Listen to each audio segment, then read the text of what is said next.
നിങ്ങളുടെ ഇഷ്ട പരമ്പരകൾ എക്സ്ക്ലൂസീവായി സൺ നെക്സ്റ്റ് ആപ്പിലൂടെ തികച്ചും ഫ്രീ ആയി ഇപ്പോഴേ ആപ്പ് ഡൗൺലോഡ് ചെയ്യൂ.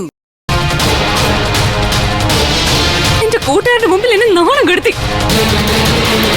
ഇതുകൊണ്ടൊന്നും തൃപ്തിയായില്ലേ?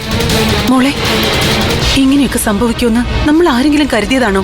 മറ്റാർക്കും അറിയത്തില്ലെങ്കിലും ഈ സ്ത്രീക്ക് അറിയായിരുന്നല്ലോ. എനിക്കൊരു സൂചന ഉണ്ടായിരുന്നു.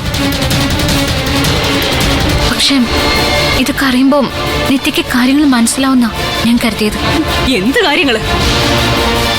മോളെ, നീ ഒരു കാര്യം ചിന്തിച്ചു നോക്ക്. ലോകത്തിലെ ഏതെങ്കിലും ഒരു പെണ്ണ് ഒരു സുപ്രഭാതത്തിൽ കയറി വന്ന് ഒരു ബന്ധമില്ലാത്തൊരു ആണിനെ ചൂണ്ടിക്കാട്ടി തന്റെ കുട്ടിയുടെ അച്ഛൻ ഈ നിൽക്കുന്നവനാണെന്നും ഇവൻ തന്നെ ചതിച്ചു എന്നും പറയുമോ?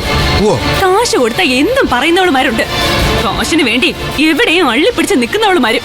അതിന്റെ പ്രത്യക്ഷ ഉദാഹരണം മുമ്പിൽ ഇങ്ങനെ നിൽക്കുവല്ലേ, നക്ഷത്രം പോലെ. ഇപ്പോഴത്തെ മാനസികാവസ്ഥയില് നിത്യ എന്നെ എന്ത് പറഞ്ഞാലും ഞാൻ മറുപടി ഒന്നും പറയത്തില്ല.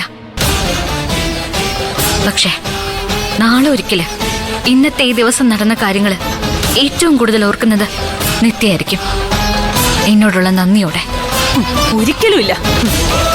പിന്നെ നിങ്ങളും നിങ്ങളുടെ ഡോക്ടറും കൂടെ ഇങ്ങനെ ഒരു നാടകം കളിച്ചതുകൊണ്ട് എന്റെ ശരത്തേട്ടൻ തോറ്റുപോത്തൊന്നുമില്ല.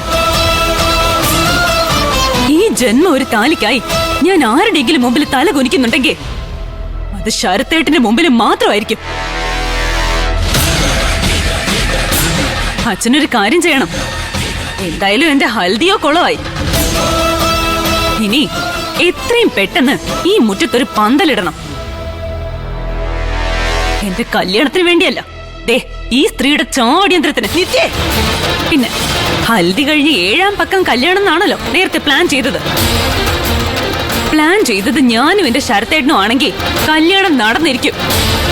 അത് മുടക്കാൻ ആരൊക്കെ ശ്രമിച്ചാലും